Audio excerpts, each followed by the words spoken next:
What is this? Strange creatures discovered after tsunamis. Alright, let's do that. The tsunamis raise giant amounts of water, flood cities, a bunch of shit like that happens. I've seen like post tsunamis or post large storms, there'll be like fish in people's backyard. Like I saw one dude had like a squirrel fish in his backyard, and he was like a mile from the coast, and like a random squirrel fish landed in his backyard. So like they can definitely bring stuff up, and as Sharknado has clearly taught us, combination of tornadoes, tsunamis, and throw sharks, which are still alive and sentient at so very excited. The world's oceans are some of the most mysterious areas we know about today. Wouldn't be a strange top 10 on YouTube if we didn't start out with something about the oceans being mysterious and undiscovered. Bonus points if you mention that we know more about space. We don't know about every creature that lives in the ocean depths and how they've been affected by us. Discoveries are now being made and the results are unexpected. Here are 10 creepy sea What the fuck is that? Is that like a Blackmore goldfish with wings? Okay, I'm excited. creatures discovered after the Japanese tsunami. Oh, after the Japanese tsunami. So this is after one specific tsunami in Japan.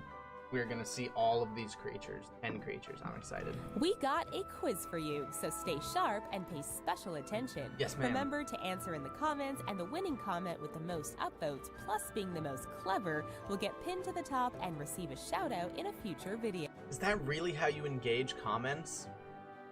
You engage comments by asking them all to answer the question and then they pin the top comment? That's so lame. Alright, I want everybody to comment balls on this video. And I will heart and pin a random balls. Good luck, soldiers. Unidentified mass.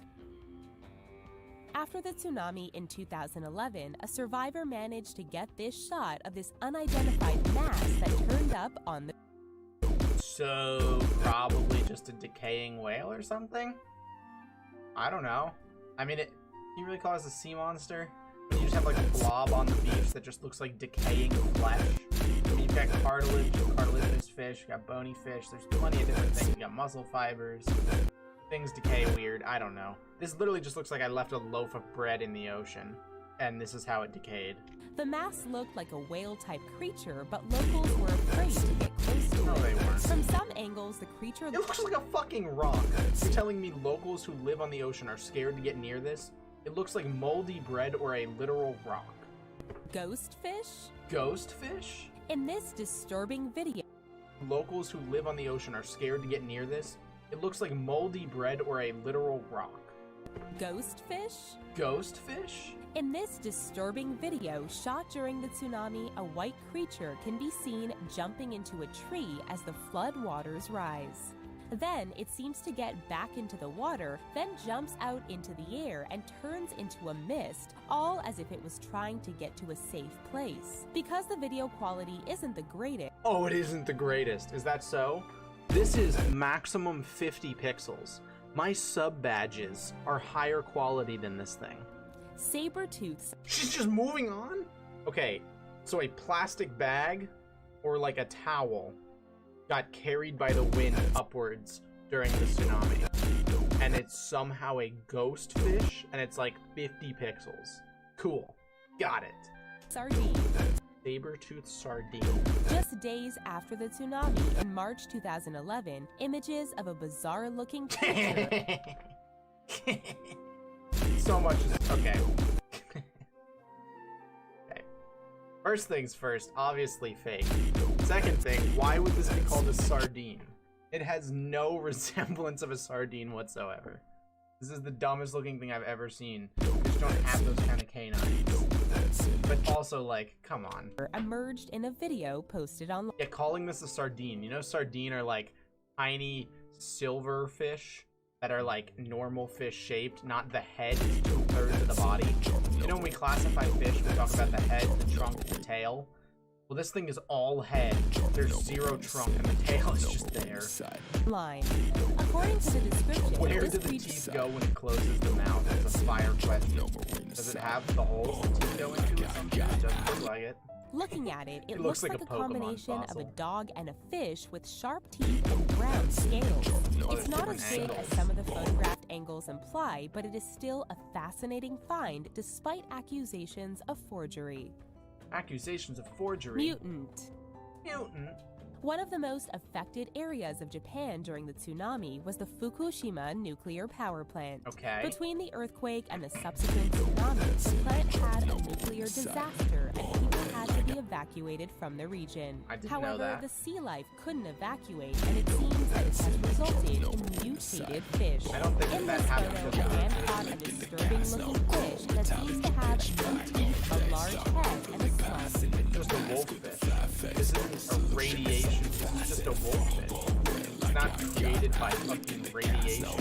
It's like a pretty common fish. Like I put it in my top 10 worst fish when I made that months ago. This is not new. It is a creature that hasn't been discovered previously. That's not even remotely true. A creature that hasn't been discovered. We know a lot about wolffish. We know like their breeding and their parenting habits to the point where when I was doing research for that video, I was finding information about their parenting habits. Saying that we don't know a lot about a wolffish is a total lie.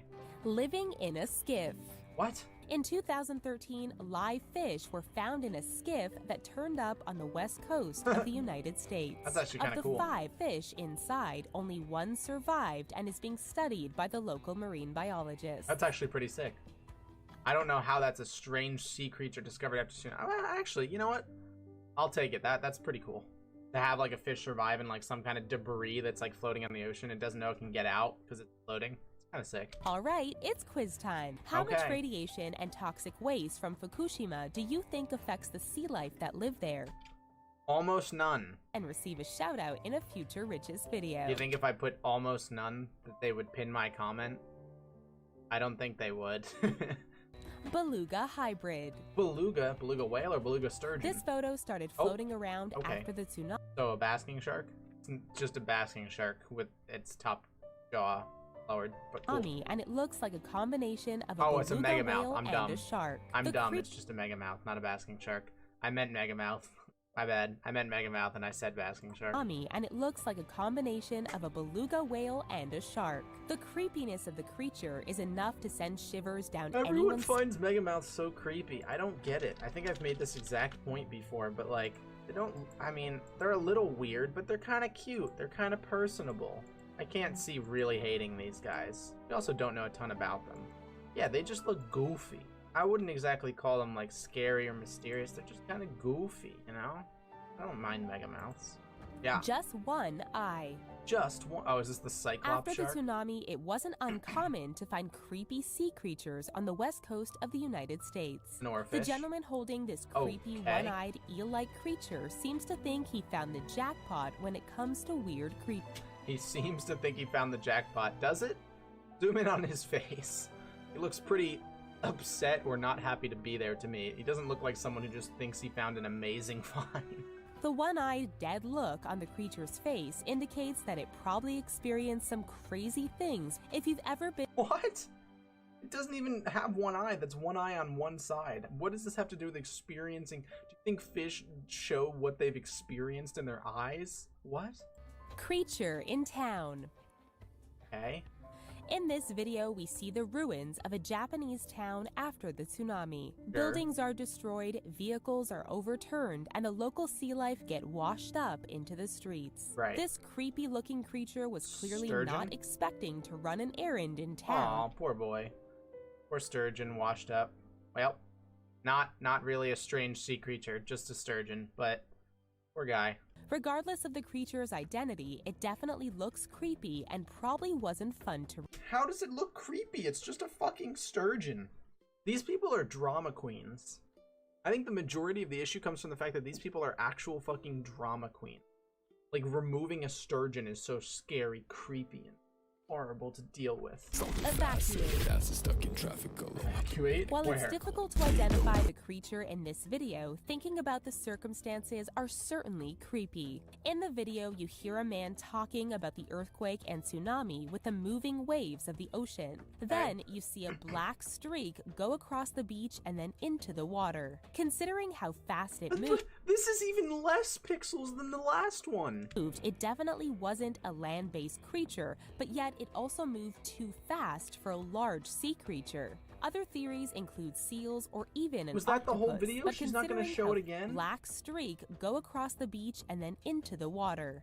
It's 4 frames. It's 4 frames. She has 4 individual images, and each one is less than 20 pixels. Okay, Cool. after seeing these creatures somewhat up close, do you think that the relatives of these things might be affected by the Fukushima disaster? Will No. we see a rise in mutated sea creatures? That's not mutated. Let us know in the comments That's and just a upvote your jellyfish. favorite answer. Okay. Tell us what you thought of. Okay. Thanks. The richest. Making great videos as always.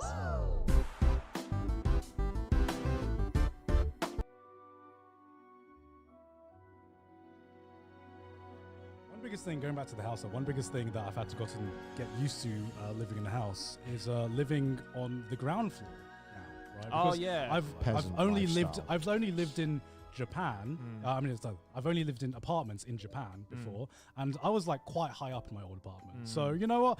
I could stand next to the window and be pretty confident that no one was going to see me. Yeah. Especially when you sleep, sometimes you just sleep in boxes as you do, and sometimes you're just out of the shower and you I don't love get walking around dressed. my apartment Yeah, naked. exactly. You don't get dressed straight away. You put on your boxes or whatever, and you just walk around the apartment. I kind of realized that you can't do that in houses. So our house has like pretty big fucking windows, right? Yeah.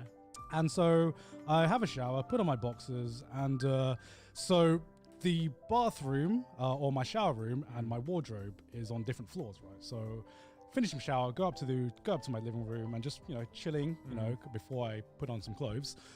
go up to my window to like admire the view, as you do sometimes. Just admire the sunshine On the ground floor. What, admire the pavement? No, What do you- on the first floor. On the first floor. Wow, okay. Yeah, all yeah. right, On the sorry, first sorry, floor. yeah. It's a little elevation. A little bit of Because 1 elevation. meter extra. Changes everything. Yeah, because so, sometimes when I was on like the 8th floor back in my old apartment, sometimes you just like to look down, breathe in the sunshine, and I thought I'd do the same routine. So I was just standing in my window, and then someone goes out to their balcony to put out some clothes, and me and them meet eye contact, and I'm totally not used to this because back when you're in an apartment, I was used to just being by the window and nobody could see you because you're too high up to be seen. Yeah.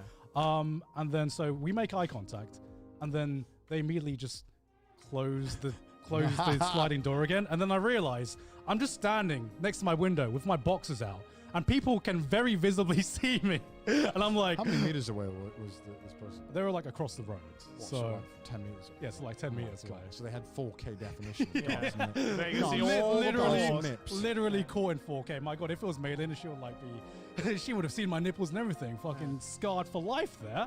My God. Falling right off the balcony. Yeah, I know. In shock. Are you liking the place so far? Yeah, Good, really good, liking good. it. Hell, nice. Also, another thing, I had to go back to my house by myself to pick up some stuff pretty late at night, and it's pretty scary Yeah, it's to go creepy back. as fuck. It's creepy as fuck to go in a house, and I didn't realize that until I went in, because when you're in an apartment, there are like lights, like outside of your building, Yeah, right? yeah, There are lights, and there are people living next to you. Yeah. You go in this house, and it's just pitch black. And you're just by yourself, and you're like, you know what? I wasn't afraid of the dark until I experienced this, and And there's something creepy about an empty apartment, pitch black. There is something really weird about it. Yeah. An apartment's like I can handle an apartment because the worst thing if something happens, if like a fucking murderer is there or a fucking burglar is there, you can scream and people around you. Yeah, hear you that. have too much confidence. I think you like the neighbors a little too much. I don't know, maybe it's probably just like a placebo, but it Tons feels. of murderers in Japan who I'm kill sure people in their apartment. Yeah, I know, but I don't know. Maybe it's placebo, but it 100%. feels safer. It just feels. I don't know. It's like having a nightlight. You know, it feels like it's not too far away from your front door. Okay. Whereas in a house, you're kind of just there by yourself, and we have a detached house as well. So it feels like you're just completely there, isolated. Whereas in an apartment, you know, there's the apartment block where there's people outside sometimes going in and out. There's lights even at nighttime. So it just, I don't know, right? It just feels like you're a bit more isolated. It feels scarier. I could see why people get scared of ghosts now in Japan, because it's fucking creepy as fuck, man. Oh yeah, definitely. So I went fishing this weekend. I know we were talking about a trash taste fishing special. I'm sorry, guys. I'm Can't sorry. believe you do that to Yeah, me. where the fuck was my Yeah, invite? where the fuck was my invite? Ask Maylin. Maylin was the one who invited Wow. me. Maylene, what Yeah, the fuck? I blame Maylin. I trusted Wow. you, Maylene. Yeah, Maylin just invited us, me and Sydney, if we wanted to have like a kind of like a double date where we go fishing together, and I really fucking enjoyed it. You looked like you were enjoying You it. look like you were about to shit yourself on the boat. Oh yeah. So like, okay, so this is you look like you're like. so this is the first time where I went sea fishing. So it wasn't fishing in a river or a lake, which I've done never before. on a boat before. So it is an entirely different experience, mostly because I've never been seasick in my life, right? And we were talking about this. So on the journey up there, everyone's like, "Oh, does anyone here get seasick?" Which is, if you get seasick and you're about to go fishing on the sea, probably a bad idea. Bad time. Yeah. But none of us had ever been seasick before, so we're like, "Great, fishing on the sea, easy." What we didn't realize is what I didn't realize is that when you're actively doing things and having to concentrate things on top of being on the sea and being on the edge of a boat, it like amps up your seasickness to 10. So this is the first time I'd ever felt queasy on a boat, right? But I mean, the entire thing was like, aside from having to do this, it was pretty damn fun. So what happened? We went down to Yokohama and we went to the port there. And so they have this package where you basically go out to sea for about 4 hours. I think it was like, about 4 hours. Decent amount of time. Yeah, decent amount of time. And basically, whatever you catch, you can keep, and you can do whatever you want. So back when I was fishing in Wisconsin, we had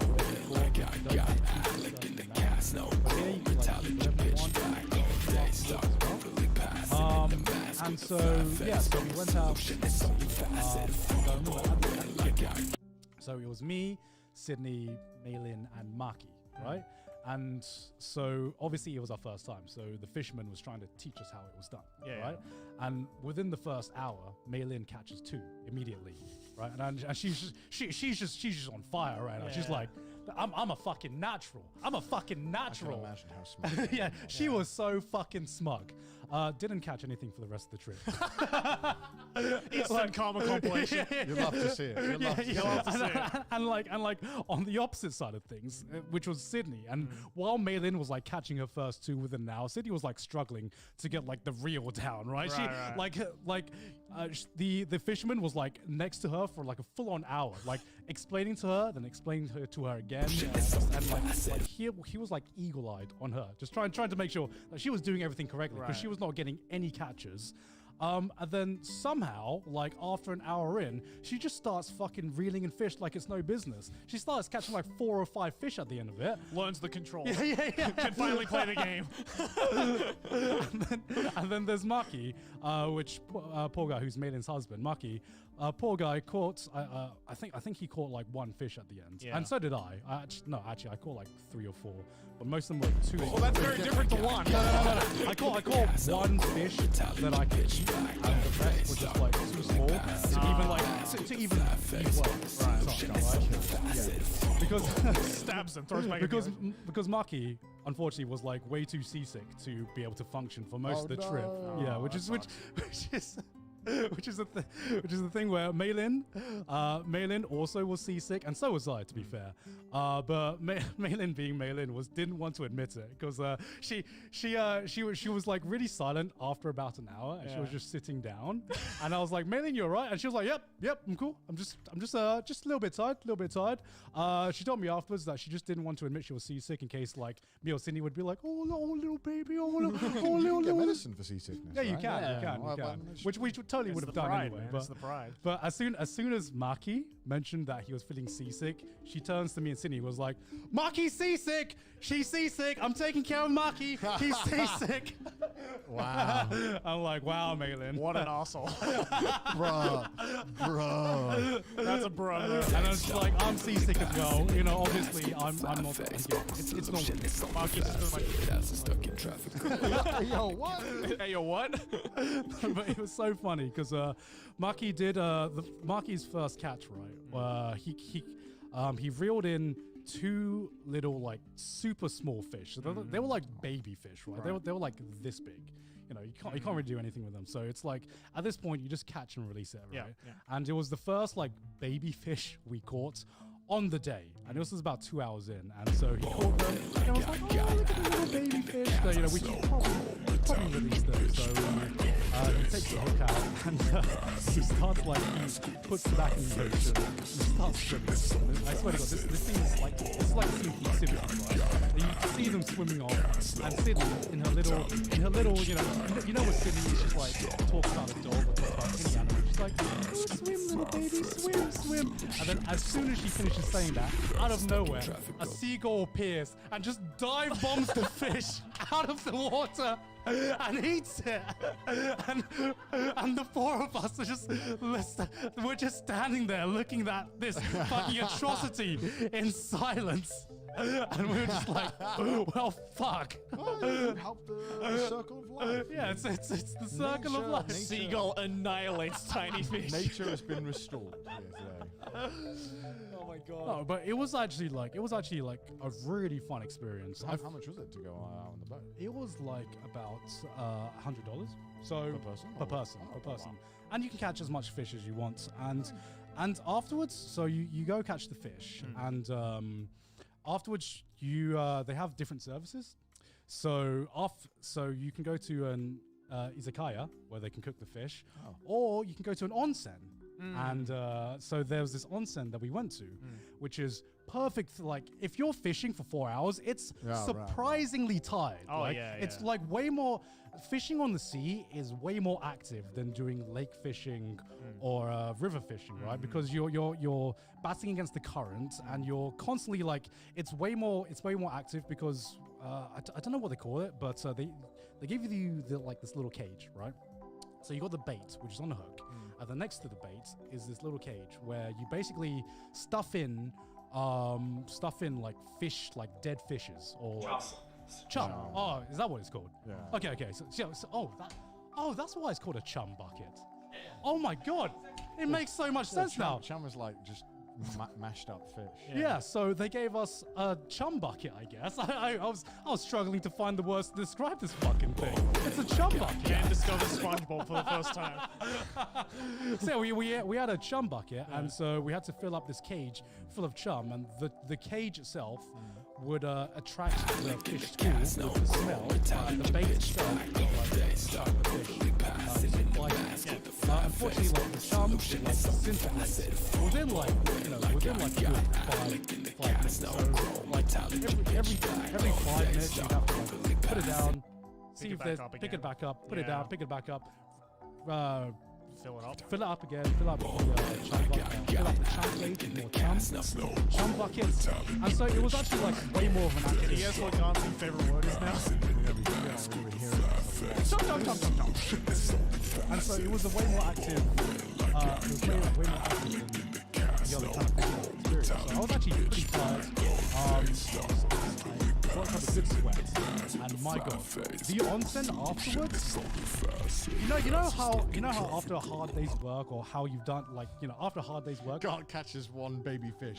Damn, that was a hard Damn, day's that was a work. hard day. I was Oh, sweating up a I storm. gotta go and hit the Okay, Rio Cap, okay. man. I was sweating up a storm getting that one fish. I did catch one fish. I caught the biggest fish of the day. Oh. Sydney caught the most. I caught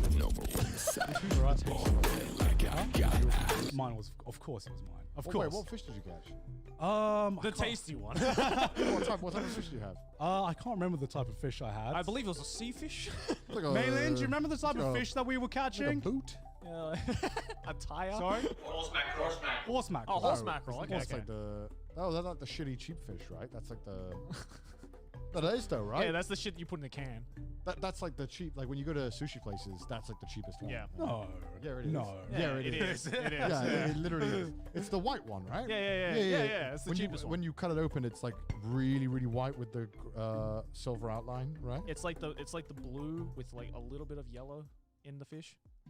Yeah. Oh, maybe I'm totally wrong. Maybe I'm just fucking Well, like they stupid. do have like different services where you can catch different types of fish, Yeah. but like the good fish, That sounds cool though. Yeah. I'd like to do that. Yeah. the good That would fish have been come great if we got out. an invite. Yeah, Would have been good for Next a time. Next special, time. you know? Or, you know. Okay, next time, okay. because next time Yeah. because you go to this onsen, and while you're in the onsen, just chilling out with the boys or whatever, they're preparing your fish. Right? So they take your fish, and so they take your catch and they feed it to you afterwards, That which sounds is like when you, the They way you, feed the it way to- you said it. That just made me. I had the immediate image of somebody coming out. Who's your host, Michael, sir? Open your mouth. Oh, here comes the airplane. which is great. I mean, what better spice can you? Why didn't you catch monkfish in RuneScape? And that is a high level fish. Or shark. You can catch I think it was only different like level types of 15 fish. fishing or something. Yeah. You know, it wasn't high enough level. You can catch Just different. leveled up that fishing. Yeah. Yeah, you can catch different types of fish, but the best fish come out at like 7 a.m. So it's like a 7 a.m. Oh, boat. yeah. When I'm just like, It's always the you know what? I'd like to try fishing. I'm 2 not p.m. that fishing's good dedicated. too. 2 That's, p.m. yeah, that's like after 5 tries or something. That's when you're like dedicated. That's when you have like your own fishing rods and all that shit. You know. Yeah, fuck that. You know you're legit when you got your own equipment. Yeah, For sure. exactly. Fishing rod is just one of those devices that I feel like is such a big investment just because of how annoying it is to maintain. Oh yeah. And like that shit breaks so easily. Fuck. Also, like when you get like super serious, there's like different rods for different fish. Yeah, exactly. Right? And it's right. like, oh my god, it's like I learned that from Tales of Rise. I'm sure. I'm sure when if I'm 50 and I haven't decided the hobby yet, I think as a white person that is the default hobby I have. But Fishing. yeah, I think oh yeah. when I get to 50, we'll see. That if I and have golf are like the two Yeah, things yeah, I'm gonna be like, yeah. We'll see if I have a hobby by then. I don't know. Maybe I will. Maybe I What, won't. you don't have a hobby now? No. I can't be streaming when I'm 50. I'll be like course you in my can. dentures and shitting myself. I can't. Of course do you that. can. Isn't that that old guy who's like used to stream RuneScape a lot?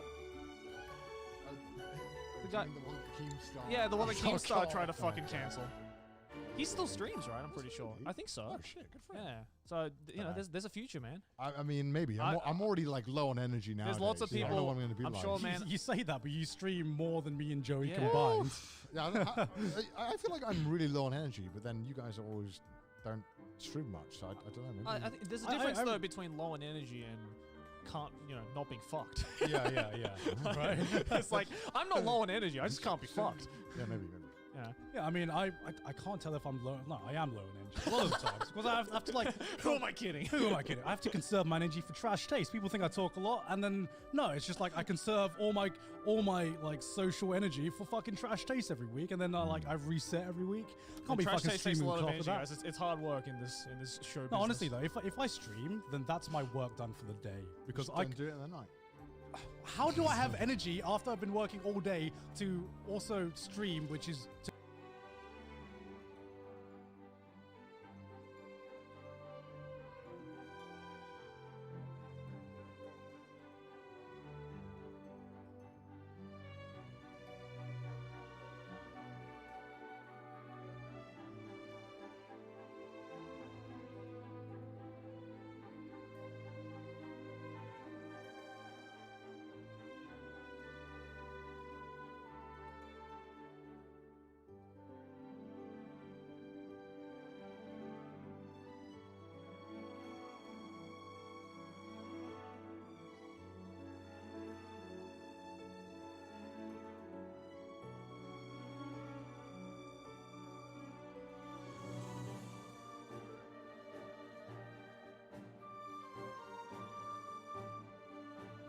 To me, work. Like, Sometimes you start streaming and then you just kind of get energy as you're streaming. It's kind of I weird. get that. Sometimes it happens. Like sometimes I'm really dreading it's it. called being an extrovert. Yeah, maybe it is. Maybe it is. Like literally, it's like you're gaining the I'm energy. siphoning the from, energy. You're siphoning the energy from social interaction, right? And for me, it's the opposite. Like I have a certain amount of energy, Yeah. and I have to expel that during the day, basically. Expel. What are you shitting it out? What are you, don't bring shitting out. We had that last Shit week. out my Yeah. energy. We had that last week. No more shitting. We promised no. The weekend was intended to be a romantic getaway to celebrate their anniversary. But very quickly, those plans would derail, and the consequences to the weekend's twist and disturbing events would be cataclysmic. My name is Adrian, and welcome back to another video by Coffeehouse Crime. Gabby's disappearance was a tragic story that gripped the headlines of most of the Western world. And while the case dominated the media, there were several other disappearances happening at that very same time that totally slipped under the radar. And I'm here today to share one of them with you. By the way, I post solved, unsolved, and strange cases here on a weekly basis. So if that sounds like your kind of thing, please consider subscribing to Coffeehouse Crime. But for now, pull up a seat, grab a coffee, and sit back. This is the case of Emily Filazzo.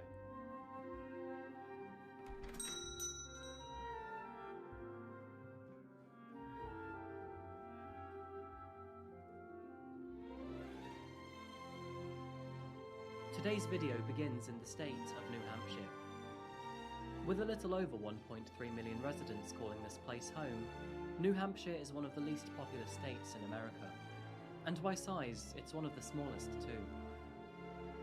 Defined by its quaint towns, colourful trees, and large expanses of wilderness, you will find plenty of natural beauty here. And its persistence in red brick architecture brings a warm setting to its urban areas. Nestled deep in the middle of New Hampshire lies a small town called Plymouth. A town which, in 1999, became the birthplace to Emily Schwartz. Emily was born on the 25th of July 1999 to her father Randy and mother Adrienne, and she was described to be bright and sparkling. Growing through her younger years, Emily attended Concord High School in New Hampshire and participated in cross-country, a hobby that she was very passionate about. Unfortunately, Emily's parents would eventually split up, and although they did, Emily kept in regular contact with them both. She carried on living with her mother Adrienne and her stepfather David. And moving into adulthood, Emily would eventually earn her accreditation as a licensed nursing assistant, formally completing the program in 2019. Emily was a very conscientious young woman. She found joy in caring for other people, and this was precisely why she embarked on her journey to become an LNA. An interim achievement before she planned to embark on her lifelong ambition to become a cosmetologist. Self-confidence is a very fragile thing, and wanting to work in cosmetology, Emily knew this. She wanted to make others feel good about themselves, something even she herself struggled with every now and then. It was in the early months of 2020 that Emily would meet an older man named Joseph Filazzo. And at the age of 40, he was twice her age. But that didn't necessarily matter to her. Emily would eventually fall in love with Joseph, and to her, he was the love of her life. He was a licensed tattoo artist in a nearby parlour, working in New Hampshire and the neighbouring state of Vermont. One thing led to another between the two, and by the 12th of October that very same year, Emily Schwartz had officially become Emily Filazzo, marrying Joseph and becoming a pack of 3 along with their dog Remington, affectionately nicknamed Remy.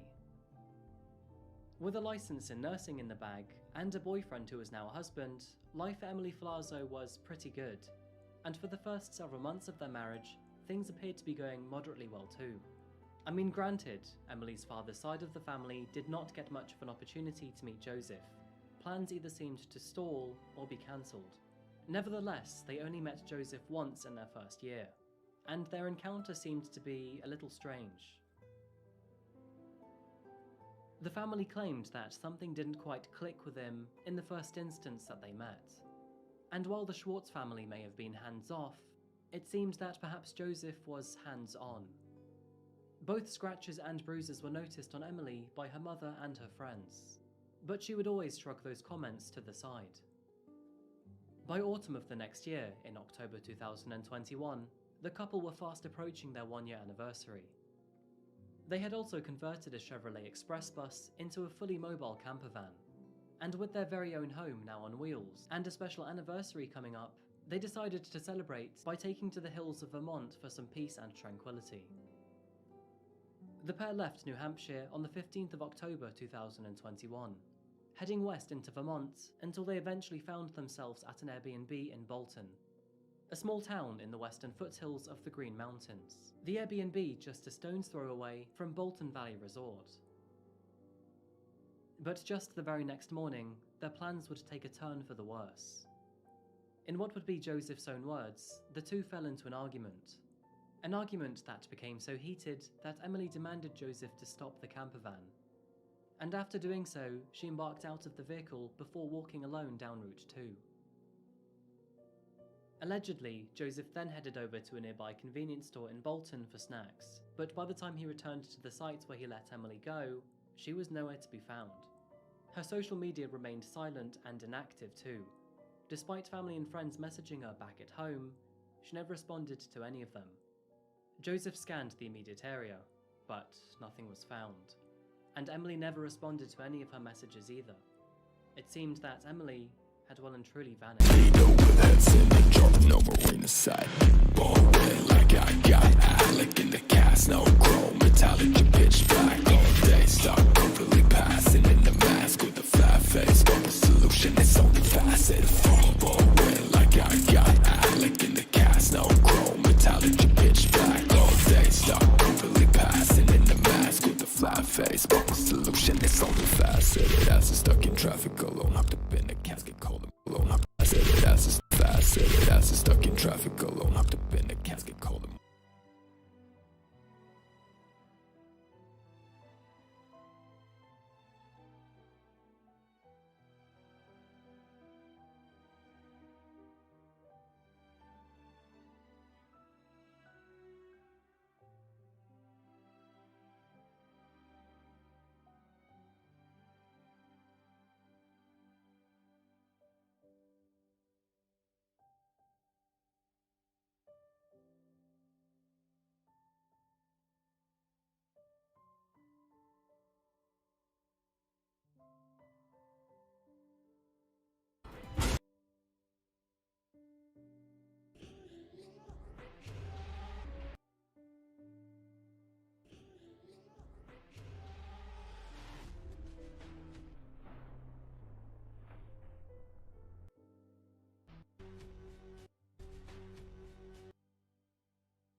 Naraba.